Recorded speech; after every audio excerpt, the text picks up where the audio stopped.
শুৱালকুছি পলাশবাৰী পথত দলং নিৰ্মাণৰ নামত হাৰাশাস্তি ভুগিবলগীয়া হৈছে সাধাৰণ ৰাইজে। দলং নিৰ্মাণৰ বাবে সামগ্ৰী কঢ়িওৱা বাহনৰ বাবে পথটোত সংঘটিত হৈছে কেইবাটাও দুৰ্ঘটনা। দৈনিক 100 পৰা 200 গাড়ী চলাচল কৰা পথটো বিধ্বস্ত হৈ পৰাত যাতায়াতৰ ক্ষেত্ৰত নানা সমস্যাৰ সন্মুখীন হৈছে অঞ্চলবাসী। ধূলিৰ সমস্যাৰ লগতে বৰষুণ দিলে পথটো হৈ পৰে বোকাময়। অৱশেষত অতিষ্ঠ হৈ স্থানীয় ৰাইজে দলং নিৰ্মাণৰ বাবে সামগ্ৰী কঢ়িওৱা গাড়ী চলাচলত বাধা প্ৰদান কৰি সাব্যস্ত কৰে প্ৰতিবাদ। এনে গাড়ী চলাচলৰ বাবে বিকল্প পথৰ ব্যৱস্থা কৰাৰ দাবী ৰাইজৰ। এতিয়াতো ভয়ংকৰ সমস্যা।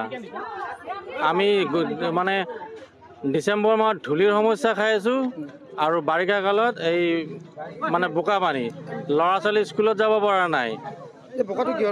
বোকা পানী এইটো ট্ৰাক আহিল ডেভেলপমেণ্টৰ মানে কাৰণে যিবিলাক আমাৰ দলঙৰ কাৰণে গাড়ী আহিছে, তেওঁলোকৰ চকাত আহি পেলাই মাটিবিলাক আহি পেলাই ৰাস্তাবিলাক কৰি আছে। দ্বিতীয়তে ৰাস্তাটো হৈছে একেবাৰে ঠেক। ডেভেলপমেণ্ট কৰক, কিন্তু ছাষ্টেইনেবল ডেভেলপমেণ্ট হ'ব লাগে না।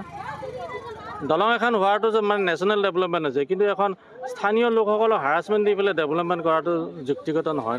স্কুলত যাবৰ বহুত অসুবিধা হৈছে। বৰষুণ দিলে পানী হয়, আকৌ বোকা হয়, বোকাত পৰে ল'ৰা ছোৱালীবিলাক, কাপোৰ চাপোৰ নষ্ট হৈ যায়। বিৰাট ডাঙৰ ট্ৰাকবিলাক সোমাই দিয়ে, মানুহ যাবই নোৱাৰি আৰু বহুত দিগদাৰ হৈছে আৰু বহুত অসুবিধা হৈছে। ট্ৰাকবিলাক চব ইয়াতে কোম্পানী খুলিছে, ট্ৰাকবিলাক কোম্পানীত ইয়াতে ইটা বালি চিমেণ্ট এইবিলাক লৈ আহে। আমাৰ বহুত অসুবিধা।